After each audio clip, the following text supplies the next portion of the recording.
قرآن مجید کا 25واں پارہ، سورہ حامیم سجدہ ابھی جاری ہے۔ اسی سورہ مبارکہ کی آیت نمبر 51 میں اللہ تبارک و تعالیٰ نے فرمایا کہ جب ہم انسان پر کوئی انعام کرتے ہیں تو وہ منہ پھیر لیتا ہے اور پہلو بچا کر ہم سے دور ہو جاتا ہے، اور جب اس پر کوئی مصیبت آتی ہے تو لمبی چوڑی دعائیں کرنے لگ جاتا ہے۔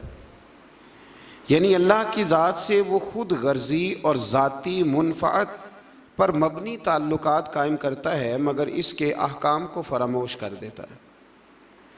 ہمارے ہاں تو یہ رواج بن گیا کہ وہ میٹرک کے طالب علم پیپر شروع ہوتے ہیں تو نمازی ہو جاتے ہیں۔ میٹرک کا بچہ، اس کے ذہن میں یہ بات آتی ہے کہ اب چونکہ پیپر ہیں تو لہذا نماز پڑھو۔ تو اللہ فرماتے ہیں کہ یہ خود غرضی کا رشتہ، یعنی جب میں کوئی نعمت کرتا ہوں، جب اچھا یہ بتائیں کہ زیادہ نماز کب پڑھنی چاہیے؟ زیادہ تو پڑھنی چاہیے جب رزلٹ اچھا آ جائے، شکر کے طور پر۔ لیکن ہم کیا کرتے ہیں، اس وقت بھول جاتے ہیں۔ ایک دوست کے ہاں بیٹا پیدا ہوا تو اس نے 15 من مٹھائی بانٹی، تو اب سوال یہ ہے کہ یہ تو نے لوگوں میں بانٹ دی، اللہ کی بارگاہ میں شکرانے کے بھی 2 نفل پڑھے کہ نہیں پڑھے؟ وہاں بھی تو حاضر ہوا۔ تو اللہ فرماتے ہیں خود غرضی کا رشتہ انسان میرے ساتھ رکھتا ہے۔ پھر مزید بتایا کہ انسان کو تکلیف پہنچنے کے بعد اللہ کوئی رحمت عطا کرے تو وہ اسے انعام الہی سمجھنے کی بجائے اپنا حق سمجھتا ہے۔ تو میں نے محنت کی تھی، مجھے ملنا ہی تھا۔ اگر اللہ کوئی چیز عطا کرتا ہے تو وہ کہتا ہے میری مشقت ہے، میرا حق ہے، معاذ اللہ، اپنا استحقاق سمجھتا ہے اور قیامت کا انکار کرنے لگتا ہے، اور یہ کہتا ہے کہ اگر قیامت آ بھی گئی تو مجھے وہاں بھی یہ سب نعمتیں حاصل ہو جائیں گی۔ اللہ تعالیٰ فرماتا ہے کہ ہم کافروں کو ان کے اعمال بد کا مزہ سخت عذاب کی شکل میں چکھائیں گے۔ اس سے آگے پھر سورہ شورا شروع ہوتی ہے۔ شورا کا معنی مشورہ، شورا کا مطلب ہوتا ہے مشاورت، یعنی قرآن مجید نے پوری ایک سورت کا نام ہی سورہ شورا رکھ دیا ہے۔ آپ کو پتہ ہے نبی پاک صحابہ سے مشورہ کرتے تھے، اور پیچھے آپ پڑھ رہے ہیں کہ کہا محبوب وشاورہم فی الامر، آپ کچھ کاموں میں نا اپنے غلاموں سے مشورہ لے لیا کریں، ان کی عزت میں اضافہ ہوگا۔ تو مشورہ کرنا چاہیے، مشورہ حضور کی سنت ہے۔ اور کئی دفعہ ایسے بھی ہوتا تھا کہ نبی پاک علیہ السلام صحابہ سے مشورہ فرماتے تھے تو حضور کی رائے بعض اوقات کچھ اور ہوتی تھی، صحابہ کی رائے اور ہوتی تھی۔ تو اگر زیادہ صحابہ کی رائے اور ہوتی تو اللہ کے نبی صحابہ کی رائے پہ عمل کرتے۔ یہ بڑی خاص بات ہے۔ حضور کا جو علم ہے نا وہ وحی کے ذریعے ہے، نبی پاک کا علم اللہ کا عطا کردہ ہے۔ حضور نے جنگ احد کے موقع پر صحابہ سے مشورہ کیا۔ حضور نے فرمایا کہ میرا تو ارادہ یہ ہے کہ اندر رہ کے جنگ لڑی جائے، باہر نہ جایا جائے۔ تو کچھ صحابہ کہنے لگے کہ نہیں حضور کافر سمجھیں گے، ڈر گئے۔ تو ہم نے بدر میں ان کو بھگا دیا تھا جب 313 تھے، تو اب تو ہم 1000 کے قریب ہیں، باہر جا کے لڑیں گے۔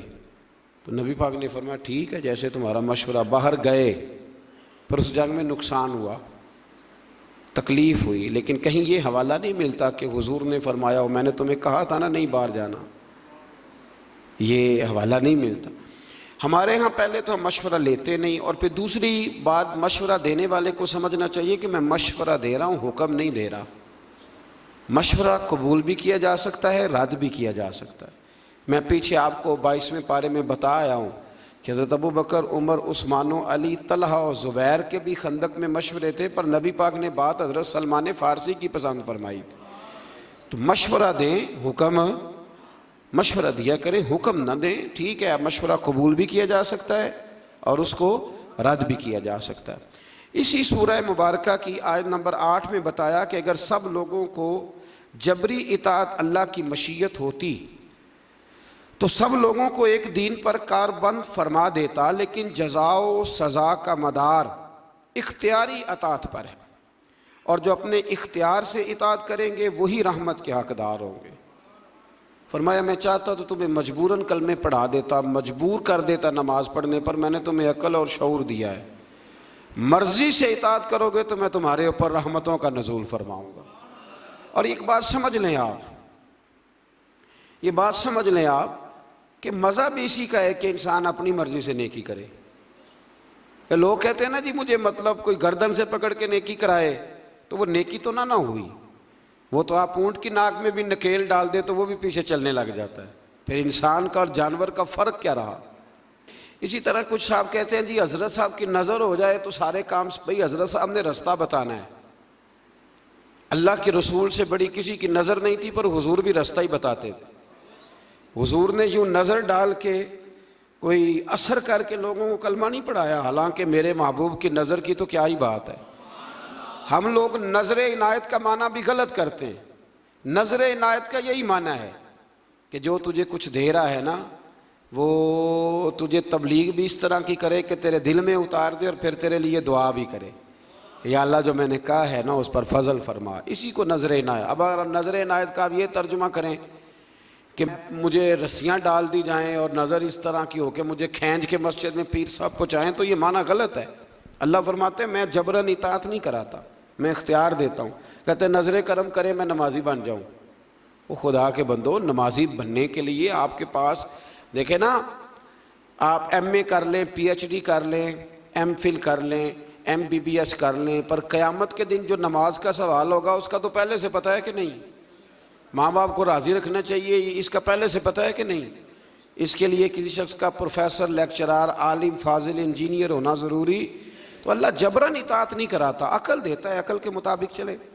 آیت نمبر 10 سے اختلاف کی صورت میں اللہ تعالیٰ کی طرف رجوع کرنے کا بیان ہے کہ جب حالات بالکل ہی سمجھ میں نہ آئیں تو پھر رب کی بارگاہ میں عرض کرو کہ یا اللہ ہدایت کا رستہ واضح فرما، پھر اللہ کرم فرماتا ہے۔ جو آخرت کی جزا کے طلبگار ہیں ان کے لیے آخرت کی نعمتوں میں اضافہ ہوگا، اور جو صرف دنیا کے طلبگار ہیں ان کا آخرت میں کوئی حصہ نہیں ہوگا۔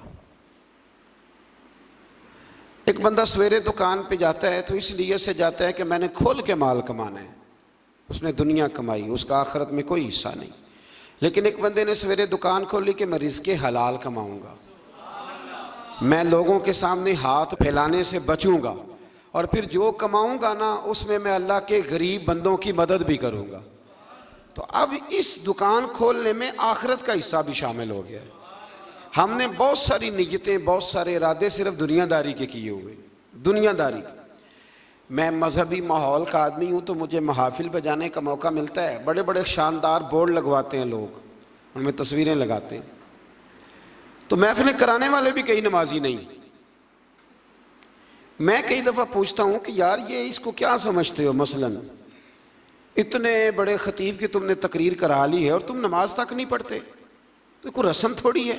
اور ایک دو سے تو میں نے اتنا پوچھ لیا کہ بتاؤ ثواب کی بھی نیت ہے کہ نہیں، کہ یا اللہ ہمیں اس کا تو ثواب، یہ بھی نیت ہے کہ نہیں؟ آپ حیران ہوں گے کہ کچھ کی صرف اتنی نیت ہوتی ہے کہ چلو بورڈ پہ فوٹو آنی چاہیے، کیونکہ الیکشن ہے، نہیں تو محفل ہی کرا لیتے، فوٹو تو آئے گی نا۔ تو اس سے ارادہ چونکہ دنیا کا کیا تو ملے گی بھی صرف، یاد رکھیں ملے گی بھی صرف۔ اب میں بڑی بات کر رہا ہوں، اگر آپ کی سمجھ میں نہ آئے تو پھر میں کھول کے بتاتا ہوں۔ آپ بہت بڑے درویش کی بارگاہ میں چلے جائیں، ارادہ یہ ہو کہ یہ دعا کرے گا تو میری دکان زیادہ چلے گی، تو دکان ہی چلے گی، دل کوئی نہیں چلے گا، چلے گی دکان۔ تو آپ جتنے مرضی بڑے مولوی کو بلا لیں، لیکن آپ کا ارادہ ہی کچھ اور نہیں ہے تو پھر آپ کو ملے گا کیسے؟ بڑی دفعہ پہلے میں کہہ چکا ہوں، پھر دہراتا ہوں کہ خیرات لینی ہو تو پیالہ تو سیدھا ہونا چاہیے نا، کیونکہ پیالہ ہی سیدھا نہ کرے۔ تو دنیا میں جو بھی آپ کام کریں، جو بھی، اس میں صرف دنیا کی نیت نہ کریں، کچھ نہ کچھ ارادہ آخرت کا بھی کچھ نہ کچھ ارادہ کر لیں، مہربانی کریں۔ میں کبھی کبھی پیار کرتا ہوں، مجھے محبت ہے نعت خوانوں سے، مجھے محبت ہے واعظین سے، مجھے محبت ہے قاریوں سے، پر ایک دو نعت خواں، آپ سمجھ ہی گئے ہوں گے میں کن نعت خوانوں کی بات کر رہا ہوں۔ ایک دو نعت خواں سے میں نے کہا، ایک دو محفل میں کہ کوئی ایک دو محفل مفت بھی پڑھو، مرنا بھی جے، کوئی کام آخرت کے لیے بھی کر لو، دنیا سے بھی جانا ہے، مطلب ہر محفل جو ہے وہ تم نے اس کا ریٹ رکھا ہوا ہے، ایک دو فری بھی کر لو، چلو دنیا سے بھی جانا ہے۔ اور یہ کتنا ظلم ہے کہ بندہ دین کا نام بھی لے تو دنیا اکٹھی کرنے کے لیے، دین کا نام لے تو دنیا جمع کرنے کے، اس سے باہر آئیں۔ میں کہا کرتا ہوں کہ اور بڑے تماشے ہیں پیسے جمع کرنے کے اور بندے جمع کرنے کے، دین کا نام لے کے تو نہ یہ کام کرو، وہ تو اللہ نے وعدہ کیا ہے ویسے ہی اپنے فضل سے عطا فرما دیتا ہے۔ تو پھر آیت نمبر 23 میں فرمایا کہ محبوب آپ کہہ دیں قُلْ لَا أَسْأَلُكُمْ عَلَيْهِ أَجْرًا۔ یہ ذرا تھوڑی زیادہ توجہ سے سنیں۔ نبی پاک صلی اللہ علیہ وسلم کے نا بہت زیادہ اخراجات تھے، گھر میں 11 ازواج ہیں، حضور صلی اللہ تعالیٰ علیہ وسلم 9 تو ایک وقت میں رہتی تھی، اور صاحبزادیاں ہیں، خرچے ہیں، مہمان بڑے آتے ہیں۔ یہ آستانوں پہ علماء اور مشائخ کے پاس کبھی صرف آپ چائے پانی کا خرچہ ہی شمار کر لینا کتنا ہوتا ہے، اور آپ جس کو نہیں پلائیں گے وہ کہے گا کہ اخلاق ہی کوئی نہیں۔ بھئی اخلاق کے ساتھ جیب کی بھی تو ضرورت ہوتی ہے نا۔ تو صحابہ نے نا پلٹ کر دیکھا کہ نبی پاک علیہ السلام کے اخراجات زیادہ ہیں اور آمدن کوئی نہیں۔ حضور اعلان نبوت سے پہلے تجارت فرماتے تھے، اور یہ جو دین کا کام ہوتا ہے نا، یہ دین کا کام کرتے ہوئے اگر آپ کسی کو کہیں نا ساتھ کچھ اور بھی کر تو ممکن نہیں رہتا۔ اس لیے نبی پاک صلی اللہ تعالیٰ علیہ وسلم سے ہی یہ سلسلہ رہا کہ سرور کائنات علیہ الصلاۃ والسلام نے پھر کاروبار چھوڑ دیا اور حضور صرف دین کی بات کرتے۔ صحابہ نے جب یہ ملاحظہ کیا تو اب انہوں نے نا ایک دن بیٹھ کے مشورہ کیا، یار عجیب بات نہیں، جو جاتا ہے حضور کے دروازے سے خالی نہیں آتا، لیکن بظاہر آمدن کوئی نہیں۔ ایک پروگرام بنایا کہ تھوڑے تھوڑے پیسے نا ہر مہینے جمع کریں گے، ہر مہینے، اور حضور کی بارگاہ میں نذرانہ پیش کریں گے۔ سب نے پیسے جمع کیے اور ڈیوٹی لگائی حضرت عباس کی جو نبی پاک کے چچا ہے، کہ یہ حضور کی بارگاہ میں عرض کریں کہ یا رسول اللہ یہ ہم کچھ دے تو نہیں سکتے جو آپ نے تبلیغ کی ہے، پر چلو یہ تھوڑا سا نذرانہ ہے۔ حضرت عباس لے کے گئے، حضور کی بارگاہ میں پیش کیا۔ محبوب نے کیا فرمانا تھا، رب نے قرآن نازل فرما دیا۔ فرمایا محبوب قُلْ لَا أَسْأَلُكُمْ عَلَيْهِ أَجْرًا إِلَّا الْمَوَدَّةَ فِي الْقُرْبَى۔ ان سے فرما دو کہ طائف میں پتھر کھانے سے لے کر احد میں دانت شہید کرانے تک میں نے تمہارے لیے بڑی محنت کی ہے، پر میں تم سے کوئی اجر نہیں مانگتا۔ ہاں اگر کچھ دینا ہی ہے نا تو میرے قریبیوں سے پیار کرتے رہنا، میری فاطمہ سے پیار کرنا، میرے علی سے پیار کرنا، عائشہ، ختیجہ، حفصہ اور سودا سے پیار کرنا، حسن سے پیار کرنا، حسین سے پیار کرنا، ان سے پیار کرنا۔ اور پھر صحابہ نے محبت کر کے دکھائی، انہوں نے پھر اس آیت پر عمل کر کے دکھایا۔ جب صحابہ میں وظیفے بانٹ رہے تھے نا حضرت عمر کے زمانے میں، تو سب کو 25-25 ہزار دینار ملے۔ حضرت عمر کے صاحبزادے عبداللہ ابن عمر بدر میں بھی شریک تھے، احد میں بھی شریک تھے، خندق میں بھی انہیں 25 ہزار ملا۔ حسن حسین کی باری آئی تو عمر نے 50-50 ہزار دینار دیا۔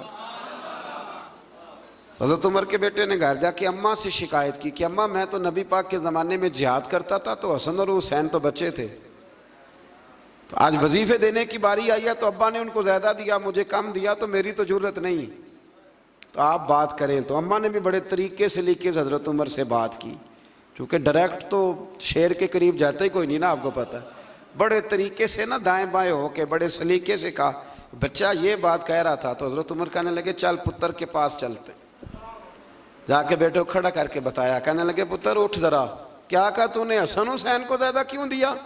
فرمایا بتا تیری نانی کا نام بھی ختیجہ ہے، بتا تیری اماں کا نام بھی فاطمہ ہے، تیرے باپ کا نام علی ہے، کیا تیرے نانا کا نام بھی محمد مصطفیٰ ہے؟ فرمایا پتر میں نے باقیوں کو خدمت دیکھ کے دیا ہے، حسن اور حسین کو نسبت دیکھ کے دیا ہے۔ دین میں محبت اہل بیت کا بڑا ہی درجہ ہے۔ میں نے رمضان کے پہلے جمعے میں کہا تھا، وہ ہمارے ہاں نا بڑی مشکل ہے، کوئی ادھر سے نکل آتی ہے آواز، کوئی ادھر سے نکل آتی ہے۔ میں نے پہلے جمعے کہا تھا تو مجھے کچھ لوگوں نے کہا کہ جناب آپ نے فکرے جانچ تول کے کہے ہیں۔ میں نے کہا کہ میری کوشش ہوتی ہے، میں تو روٹین میں بھی بات سوچ سمجھ کے کرتا ہوں، روٹین میں بھی، تو پھر بیان کرتے وقت کیسے یہ ہو سکتا ہے؟ میں نے کہا میں آج بھی کہتا ہوں کہ 5 نمازیں پابندی سے پڑھے، اور جب سے بالغ ہوا ہے تب سے پڑھے، ہر سال حج کرے، ہر سال رمضان کے روزے رکھے، صبح سے شام تک خیرات کرے، اور اگر مصطفیٰ کریم کے اہل بیت سے پیار نہیں نہ کرے گا تو بے ایمان کا بے ایمان مرے گا. ہاں یہ پکی بات ہے, کوئی گنجائش نہیں, کوئی دو رائے نہیں. اس لیے کہ رسول اللہ کے گھر والوں کی محبت ایمان ہے.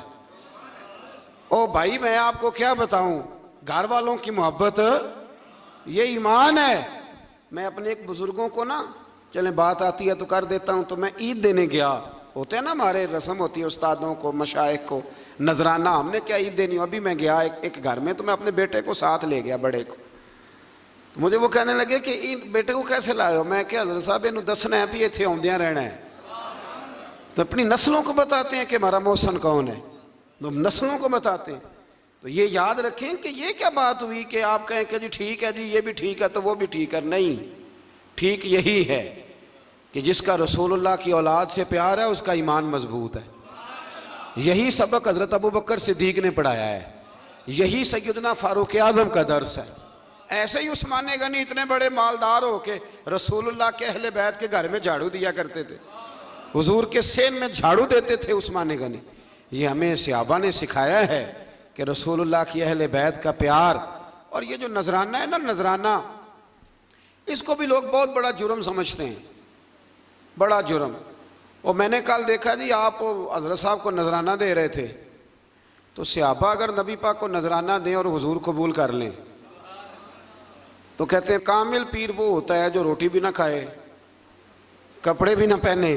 سید ابو البرکات شاہ صاحب تھے لاہور میں, ان کے پاس گجرات کے یا کسی شہر کے کچھ لوگ گئے, کہنے لگے سب کوئی عالم دین دے جمعہ پڑھانا کے لیے. تو حضرت صاحب نے فرمایا کس طرح کا ہو. کہنے لگے اگر اچھا پڑھا لکھا ہو تو کیا ہی بات ہے, مسئلہ بھی بتائے تو کیا ہی بات ہے, اور اگر ممبر پہ بیٹھے سونا لگے تو پھر تو اور ہی کیا ہی بات ہے. تو حضرت صاحب اگر قرآن مجید بھی وہی سنائے نا تراویوں میں تو پھر اس پہ بھی سونے کا سواگا ہے. فرمانے لگے چلو بندوبست کر لیتے ہیں, دو گے کیا, مانا خدمت کیا کرو گے. تو کہنے لگے جی خدمت تو ہم نہیں کر سکتے, غریب لوگ ہیں. تو حضرت صاحب فرمانے لگے پھر میں تمہیں ایک عالم کا پتہ بتاتا ہوں, سونا بھی بڑا ہے, قرآن بھی بڑا اسے آتا ہے, باتیں ساری, اور کھاتا پیتا بھی کچھ نہیں. کہا وہ کون. کہنے لگے جبریل امین کو لے جاؤ, روٹی تو نہ کھائے گا, بس وہ فرشتہ ہے کھاتا پیتا, اس کو لے جاؤ. عجیب فلسفہ ہے نا جی. اور خدا کے بندو صحیح بخاری کی حدیث ہے, صحیح بخاری. نبی پاک نے حضرت عمر کو کچھ دیا تو عرض کی حضور مجھے ضرورت نہیں. تو نبی پاک نے فرمایا جو بن مانگے مل جائے نا وہ اللہ کی طرف سے ہوتا ہے, اسے رکھ لے. تو جب آپ کسی عالم کو, کسی صوفی کو, کسی کو دیتے ہیں تو اس کو سمجھ لیں میں کوئی ماحول نہیں بنا رہا اللہ کے فضل سے, میں کوئی ماحول, یہ باتیں کرتے ہوئے ڈر بھی بڑا لگتا ہے نا, لوگ جدھر مرضی بات کو لے جاتے ہیں. میں کوئی ماحول نہیں بنا رہا. اور اللہ کے فضل سے وہ جو میرے پیر بھائی ہیں نا, یہ جو ہوتے ہیں نا مرید اور شاگرد, ان کا درجہ اولاد کا ہوتا ہے. تو بچے سے تو بندہ حکمن بھی لے سکتا ہے نا, لیکن الحمدللہ تعالیٰ میرے پیر بھائی آپ کو ایسی کوئی بات نہیں کبھی بتائیں گے, اللہ کے فضل سے نہیں بتائیں گے. اس نے یہ مزاج نہیں دیا, اس نے یہ طبیعت نہیں دی, اس نے یہ رنگ نہیں دیا, یہ ذوق نہیں ہے ہمارا, ہمیں سکھایا نہیں گیا. تو ایسی کوئی بات نہیں, کوئی اس کو ماحول بنانا نہ سمجھے, اس کو کوئی بندہ ماحول بنانا نہ سمجھے. لیکن جو بات درست ہے وہ درست ہے. علماء کی, مشائخ کی, بزرگوں کی, جہاں جہاں آپ ہیں آپ وہاں ان کی خدمت کرنے کی کوشش کریں. اللہ کے بندے کو اللہ کا بندہ سمجھ کے جب خدمت کرتے ہو تو اللہ راضی ہوتا ہے, اللہ اس سے راضی ہوتا ہے. اللہ توفیق عطا فرمائے. اس سے آگے چلتے ہیں. آیت نمبر 27 میں بتایا, یہ سورہ شورا کی آیت نمبر 27 میں, اس میں جو مضمون ہے وہ بڑا شاندار ہے. غریب بندے ذرا توجہ سے سنیں گی آیت. غریب بندے سنیں اللہ کریم کیا فرماتے ہیں. آیت نمبر 27 میں فرمایا وَلَوْ بَسَطَ اللَّهُ الرِّزْقَ لِعِبَادِهِ لَبَغَوْا فِي الْأَرْضِ. فرمایا اگر اللہ کشادہ کر دیتا تمام بندوں کا رزق, سب کو زیادہ روزی دے دیتا تو زمین میں وہ سرکشی کرنے لگ جاتے. اللہ تعالیٰ فرماتا ہے کہ وہ اندازے کے مطابق دیتا ہے, جس کو جتنا چاہتا ہے عطا کر دیتا ہے. اگر اللہ, یاد رکھیں بہت سارے لوگ ہیں اگر ان کے پاس پیسہ آ جاتا وہ بغاوت کرتے. پیسہ ہمیشہ اچھا نہیں ہوتا, اس کو اللہ کا فضل بھی کہا گیا ہے. تو آپ اس بات پہ راضی رہیں, جتنے پیسے ہمارے لیے اچھے تھے اللہ نے اتنے ہمیں دے دیے, اور جو ہمارے لیے ٹھیک نہیں تھے وہ رب نے ہمیں نہیں دیے، یہ یاد رکھ لیں۔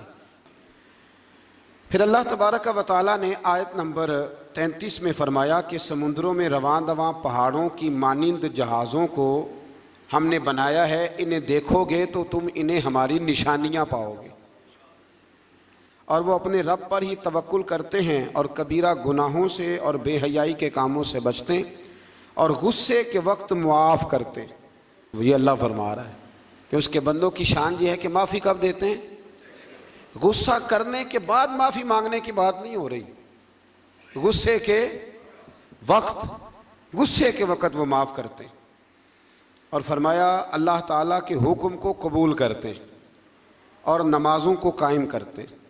مزید بتایا کہ مسلمانوں کے معاملات باہمی مشاورت سے طے ہوتے ہیں، اور برائی کا بدلہ اس جیسی برائی سے، یعنی عدل کا تقاضا ہے، لیکن جس نے اپنے قصوروار کو معاف کر دیا، اگر برائی کا بدلہ کوئی برائی سے دے گا تو یہ بھی عدل کا تقاضا ہے، بدلہ لینے کی اجازت ہے۔ کسی نے آپ کو برا کہا تو آپ نے بھی برا کہہ دیا، اجازت ہے، لیکن فرمایا اگر معاف کرو گے تو پھر تمہارا اجر اللہ کے ذمے ہے۔ حضرت ابوبکر صدیق بیٹھے تھے تو ایک شخص آپ کو برا بھلا کہہ رہا تھا، آپ خاموشی سے بیٹھے رہے، اس نے بڑا ہی کہا تو ایک جملہ حضرت ابوبکر صدیق نے بھی کہہ دیا۔ جب حضرت ابوبکر صدیق بولے تو حضور اٹھ کے چل پڑے۔ حضرت صدیق اکبر پیچھے دوڑے، یا رسول اللہ جب تک وہ بول رہا تھا آپ بیٹھے رہے، جب میں نے بات کی تو آپ چل دیے۔ تو فرمایا ابوبکر جب تک وہ بول رہا تھا نا تو اللہ نے تیرے سرہانے فرشتہ کھڑا کیا ہوا تھا جو تیری طرف سے جواب دے رہا تھا، اور جب تو خود بولا ہے نا جواب میں، جب تو خود بولا ہے تو فرشتہ اٹھ کے چلا گیا تو میں بھی آ گیا ہوں، تو یہ بہتر نہیں کہ فرشتے ہی جواب دیں، تو ہمیں کیا ضرورت پڑی ہے؟ لیکن ہم اللہ خیر کرے، او ہو ماں بدولت کو بات کر دی، یعنی مجھے ہی کہہ دیا ہے وہ، یعنی کہ میں، یہ تو بات کی بات ہے نا، کوئی گاڑی کراس کر کے دیکھے تو صحیح، پھر اس کو سزا ملتی ہے، 2-3 دفعہ اس کے آگے بریک لگائی جاتی ہے، اس کو بتایا جاتا ہے کہ ہمیں بھی گاڑی چلانی آتی ہے، تو پھر کیا ہوتا ہے؟ اس سے معاشرہ ٹھیک ہو گیا ہے اینٹ کا جواب پتھر سے دینے سے؟ اس طرح نہیں، آپ معاف کریں، بڑا حوصلہ، دل دریا سمندروں ڈونگے کون دلاں دیاں جانے۔ کچھ باتیں نا دل پہ لکھی جاتی ہیں۔ پہلی دفعہ میں نے ٹرک کے پیچھے لکھا ہوا دیکھا تھا، تو لنگ جا ساڑی خیر ہے، یہ بہت بڑا فکر ہے، یہ ہنسنے والی بات ہی، بہت ساڑی، کیا مطلب؟ ٹرک والا آہستہ چلتا ہے تو منزل پہ نہیں پہنچتے ہیں کہ نہیں؟ ایسے بھی ہیں جو کراچی سے چلتے ہیں اور پنڈی آتے ہیں، پہنچتے ہیں کہ نہیں پہنچتے؟ لیکن تو لنگ جا ساڑی خیر ہے، تو جانا تو ہم دیکھ لیں گے۔ شادیوں کے موقع پہ کھانا کھلتا ہے، اب تو میں شادیوں پہ جاتا نہیں، بینڈ باجے کی وجہ سے چھوڑ گیا ہوں، تو کبھی بزرگ حکم دیتے تھے، گھر والے تو میں جایا کرتا تھا کسی موقع پہ تو میں بیٹھا رہتا تھا۔ وہ کھانا آپ کو پتہ ہے نا، کھانا شادی پہ لوگ آخری کھانا سمجھ کے کھاتے ہیں، اور بڑے بڑے مہذب لوگ، ناراض نہ ہوئیے گا، بڑے بڑے سیانے لوگ، یعنی وہ بھی کھانا کھا رہے ہوتے ہیں، کئی دفعہ ان کے کپڑے بھی کھانا کھا رہے ہوتے ہیں، اور کوئی کان میں یہ بھی بتا دیتا ہے کہ جتنی بوٹیاں ساری ڈال لو، پتہ نہیں پلیٹ دوبارہ آئے گی کہ نہیں آئے گی۔ یہ اور بڑے بڑے وہ لوگ جو روز شام کو گوشت کھاتے ہیں، ان لوگوں کی بات کر رہا ہوں۔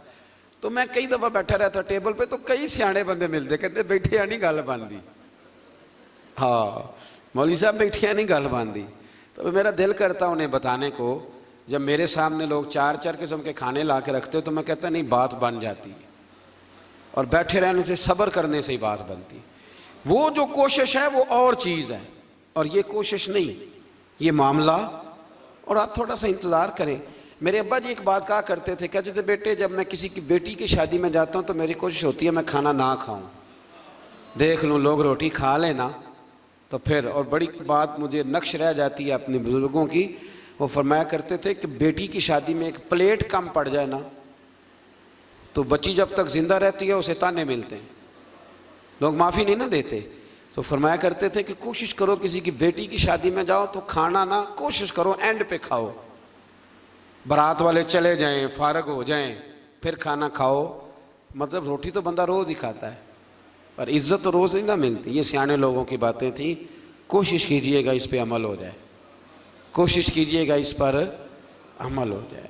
وہ نا ساری زندگی کی باپ کی کمائی بیٹی کی بارات پہ لگی ہوئی ہوتی ہے، ساری زندگی کی، اور اگر کبھی بیٹی کی ماں کو اور باپ کو دیکھو تو وہ پنڈال میں پاگلوں کی طرح پھر رہے ہوتے ہیں، یا اللہ روٹی نہ کم پڑ جائے، روٹی، اور بڑی مصیبت بنی ہوتی ہے۔ وہ پل صراط کا ٹائم ہوتا ہے، اگر میں کہہ دوں تو غلط نہ ہوگا، وہ پل صراط کا ٹائم ہوگا۔ میں نے شادیاں کر کے دیکھی ہیں بچیوں کی، مجھے اندازہ ہے یہ کتنا کٹھن مرحلہ ہے، لیکن ہم تو 2 منٹ کو پلیٹ بجا کے واپس آ جاتے ہیں، ہمیں کیا پتا کہ کسی کا کس طرح سے وہ ماحول خراب ہوتا ہے۔ اللہ سمجھنے کی توفیق عطا کرے۔ اچھا جی، پھر آگے سورہ زخرف شروع ہو رہی ہے جی۔ اس کے اندر اللہ تبارک و تعالیٰ نے آیت نمبر 11 میں نزول بارش کے ذریعے مردہ زمین کو زندگی دینے سے حیات بعد الموت کا اس بات کیا گیا ہے۔ یعنی اگر زمین بنجر ہوتی ہے تو اس پہ آپ ہل چلا لیں، بیج ڈال دیں، پانی ڈال دیں تو وہ زندہ ہو جاتی ہے، تو اللہ بھی مرنے کے بعد لوگوں کو زندہ فرما لے گا۔ پھر آیت نمبر 12 سے 14 میں تمام چیزوں کے جوڑے بنانے، کشتیوں اور چوپایوں پر سوار ہونے اور سواری کے وقت یہ دعا پڑھنے کا بیان ہے، سبحان الذی سخر لنا ھذا وما کنا لہ مقرنین وانا الی ربنا لمنقلبون۔ پاک ہے وہ ذات جس نے اس سواری کو ہماری قدرت میں کر دیا اور ہم خود اس پر قادر ہونے والے نہیں تھے، اور بے شک ہم اپنے رب ہی کی طرف لوٹنے والے ہیں۔ آیت نمبر 31 میں کفار مکہ کا یہ مطالبہ بیان ہوا ہے کہ وہ کہا کرتے تھے کہ یہ قرآن 2 بستیوں یعنی مکہ اور طائف کے کسی بڑے آدمی پہ کیوں نازل نہیں ہوا؟ کہتے کسی امیر آدمی پہ نازل ہو جاتا، یہ نبی پاک صلی اللہ علیہ وسلم پہ نازل ہو گیا، حضور تو بظاہر غریب ہیں، تو وہ یہ مطالبہ کرتے۔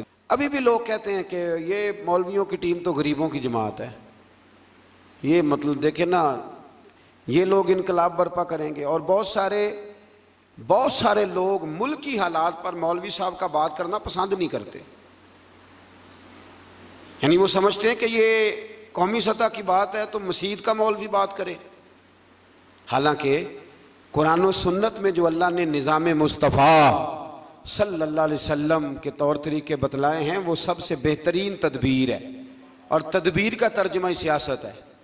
تو مکے والوں کا یہ اعتراض تھا کہ اللہ تعالیٰ کسی مالدار آدمی پہ معاذ اللہ نازل کرتا۔ وہ اکثر کہتے تھے کہ ولید بن مغیرہ پر یا ابو مسعود ثقفی پر نازل ہو جاتا معاذ اللہ، تو رب کیا فرماتا ہے؟ اللہ نے فرمایا کہ آپ کے رب کی رحمت کو یہ تقسیم کرتے ہیں، یعنی یہ فیصلہ تو اللہ تعالیٰ نے کرنا ہے کہ منصب نبوت کس کو عطا کیا جائے گا۔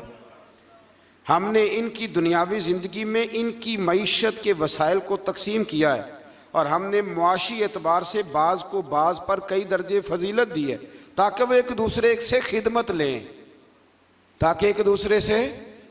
خدمت لیں۔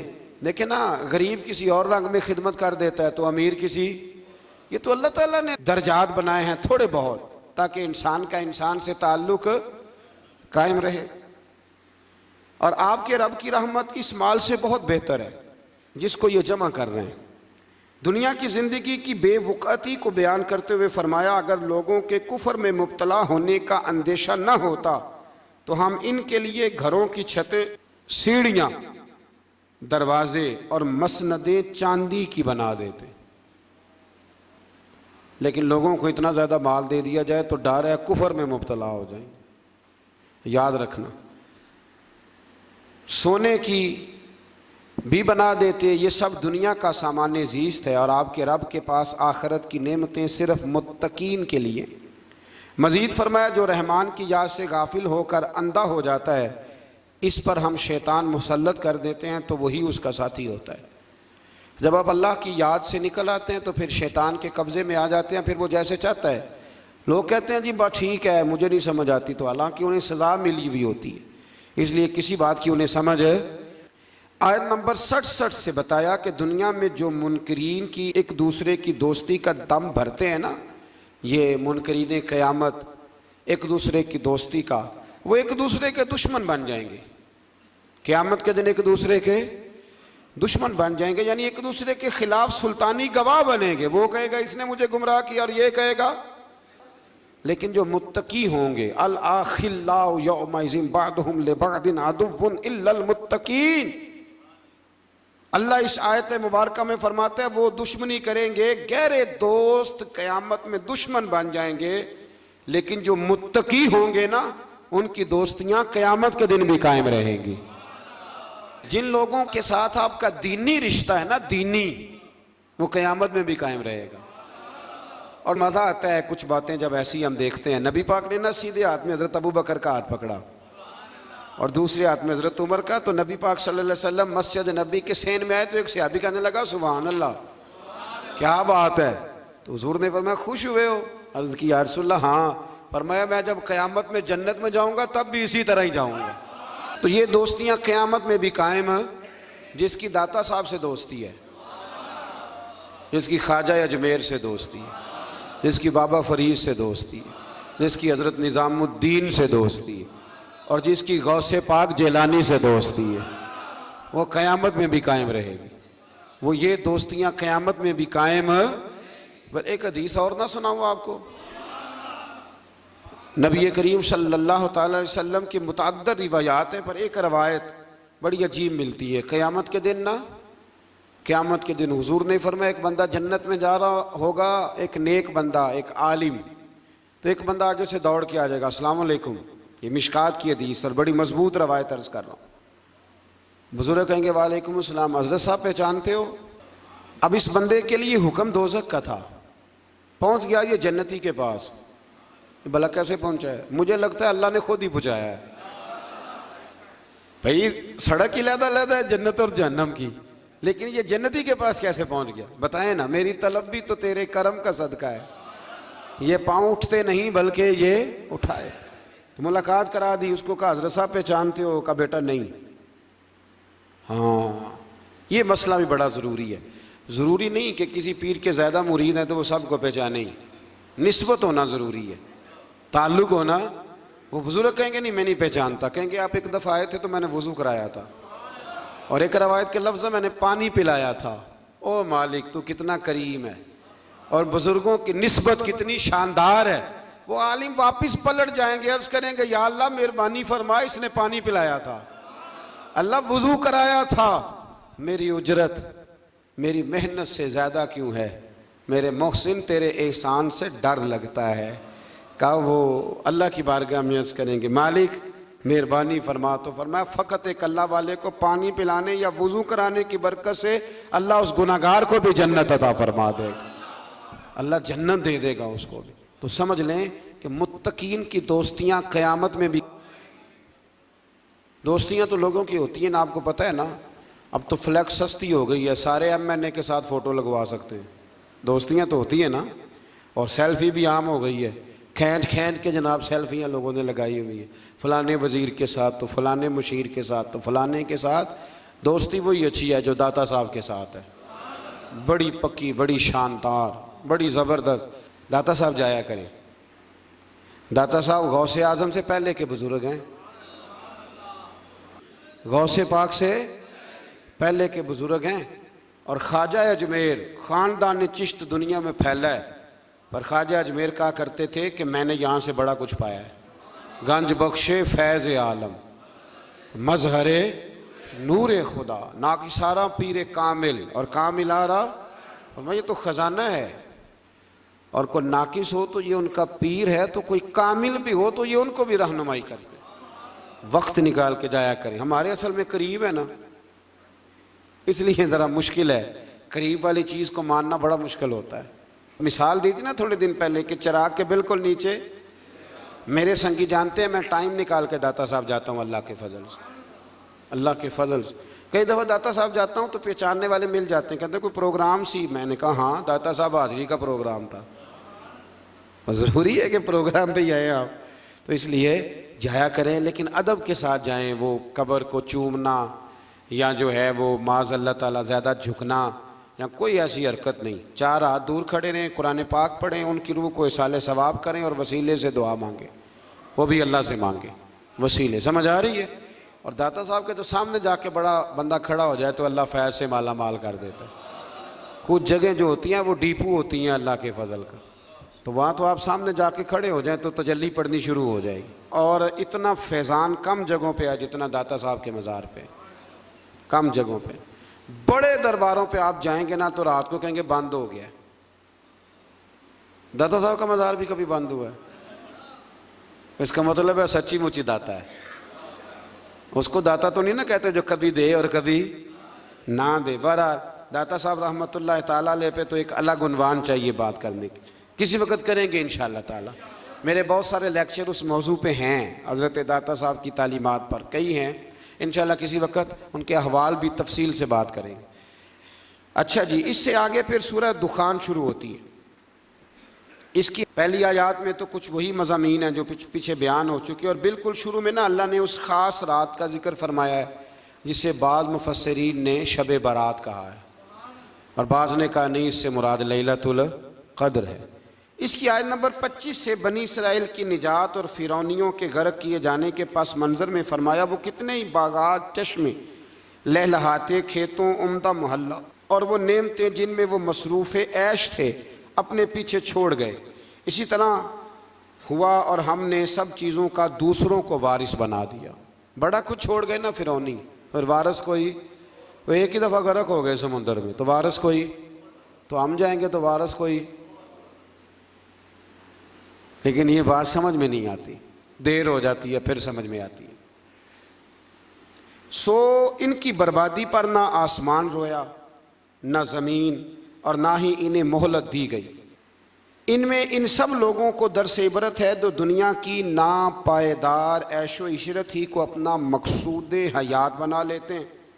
پھر ایک دن منظر یوں ہوتا ہے کہ سب ٹھاٹھ پڑا رہ جاتا ہے اور انسان رخصت ہو جاتا ہے۔ سب کا سب یہی پڑا رہ جاتا ہے اور انسان رخصت ہو جاتا ہے۔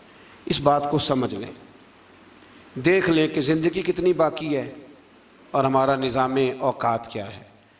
اللہ تبارک و تعالیٰ اس کی توفیق عطا کرے۔ اور یہاں یہ بھی فرمایا کہ نہ ان کے مرنے پر زمین روئی نہ آسمان رویا۔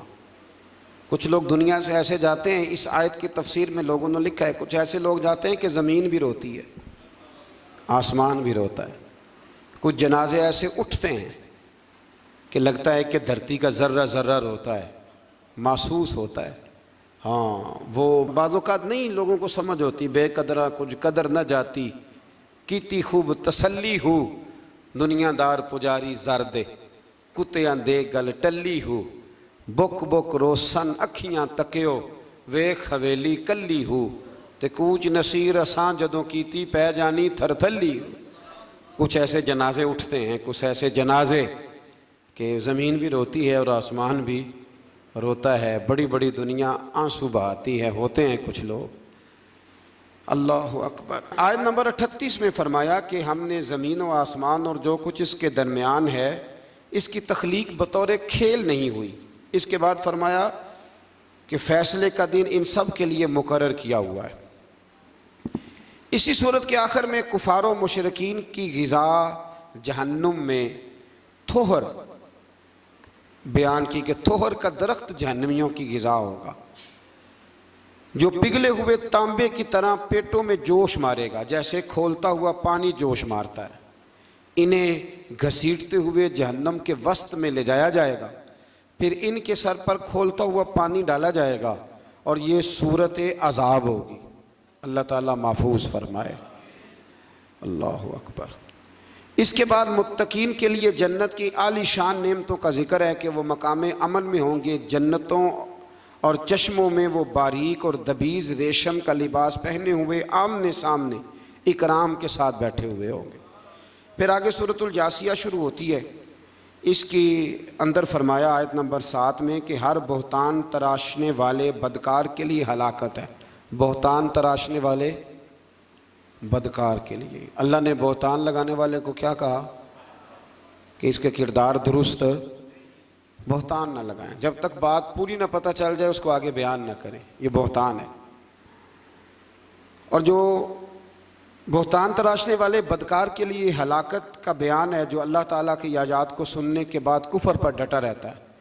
کفار قریش یہ کہتے تھے کہ دنیا میں جو زیادہ خوشحال اور طاقتور ہوگا وہی آخرت میں بھی خوشحال اور طاقتور ہوگا۔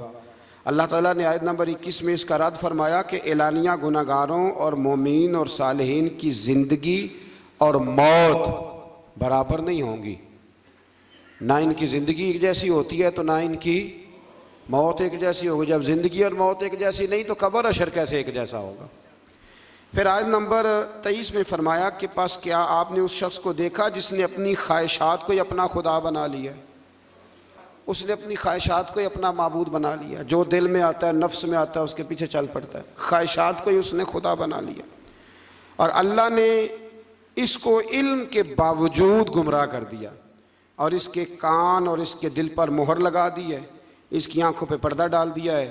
پس اللہ کے بعد اس کو کون ہے جو ہدایت دے سکتا ہے؟ تو کیا تم نصیحت قبول نہیں کرتے؟ یعنی ایک طرف اللہ اور اس کے رسول صلی اللہ علیہ وسلم کا حکم ہے، اور دوسری جانب بندے کے اپنے نفس کے مطالبات اور خواہشات، اور اللہ اور اس کے رسول کے حکم کو نظر انداز کر کے اگر اپنے نفس کی خواہشات کی پیروی کرے گا تو خواہ وہ کلمہ پڑھے لیکن عملاً اس نے اپنے نفس کو اپنا معبود بنا لیا ہے. اپنی خواہشات کا جائزہ لیں. جو خواہشات تو اللہ اور اس کے رسول صلی اللہ تعالیٰ علیہ وسلم کے حکم کے تابع ہو اس خواہش کو ضرور پورا کریں، اور جو اللہ اور اس کے رسول کے حکم کے مخالف ہو اس خواہش کو چھوڑ دیں. اور یہ ذہن بنا لے کہ اگر یہاں کچھ خواہشیں چھوڑ دیں گے تو اللہ قیامت میں بڑا کچھ عطا فرمائے گا. کچھ خواہشات سے نکل آئیں، اللہ سمجھنے کی توفیق دے. ایک مسئلہ کسی دوست نے پوچھا ہے، پہلے بھی میں نے ایک دو دفعہ ڈھکے چھپے لفظوں میں کچھ باتیں آپ کی خدمت میں عرض کی ہیں، پھر ایک دفعہ عرض کرتا ہوں. کسی نے پوچھا ہے کہ بہن کو زکوٰۃ لگ جاتی ہے؟ بہن کو زکوٰۃ لگ جاتی ہے، لیکن اگر وہ اپنے گھر میں رہتی ہو اور غریب ہو اس کو زکوٰۃ لگ جاتی ہے. زکوٰۃ بیٹی کو نہیں لگتی چاہے وہ اپنے گھر میں رہتی ہو، اس کا ویسے باپ پہ حق ہے.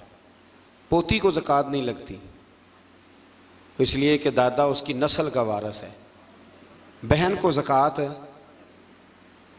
لیکن ایک مسئلہ ہے، بہن کو یا بھائی کو یا کسی اور کو زکوٰۃ دیں تو بتانے کی ضرورت نہیں کہ یہ زکوٰۃ ہے. پتہ ہے نا، پھر کئی دفعہ بھابیاں اور نندیں ایک دوسرے سے مقابلہ کرتی ہیں تو نیچا دکھانے کی بھی کوشش کریں. صدر الشریعہ رحمۃ اللہ نے مسئلہ لکھا ہے بہار شریعت میں کہ آپ کہہ دیں کہ یہ میری طرف سے بچوں کی عیدی ہے، بتانے کی ضرورت نہیں. کچھ لوگ کہتے ہیں جی مطلب انہوں نے چھپا کے نہ رکھے ہوں، تو میں نے کہا ایسا کوئی بھی نہیں کہ جو بہن بھائیوں سے چھپا کے رکھے اور اتنا کمزور ہو جائے کہ روٹی بھی نہ کھائے. اتنا تو بیوقوف کوئی بھی نہیں. اور اگر اس نے چھپا کے رکھے ہیں تو وہ جانے اور رب جانے. آپ کی زکوٰۃ ہو گئی، ظاہری حال پر فتویٰ ہوتا ہے. لیکن چھوٹی بہن بیٹی کی طرح ہوتی ہے اور بڑی، تو جو بھائی اتنا قابل ہے وہ زکوٰۃ دے سکتا ہے تو مہربانی کرے نا، جس 1.25 کروڑ کی اس نے زکوٰۃ دینی ہے اس میں سے 10 لاکھ ویسے بہن کو دے دے تاکہ وہ بیچاری کوئی کاروبار کرا لے.